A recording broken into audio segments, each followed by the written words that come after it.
kući, zar ne ideš svojoj kući? Malo gledam, malo drijemom i za zimski san se spremam. Baš sam htjela reći kako mene orah jako muči.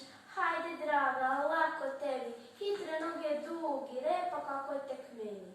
Lijeno me medi, moram ići po šumu u med. A kako ćeš gladan ići, u svoj brlog takav stići? Evo tebi orah pravi, pa ga jedi i ne gnjavi. Ali med, orah nije kao med, sladak, ukusan i dobar.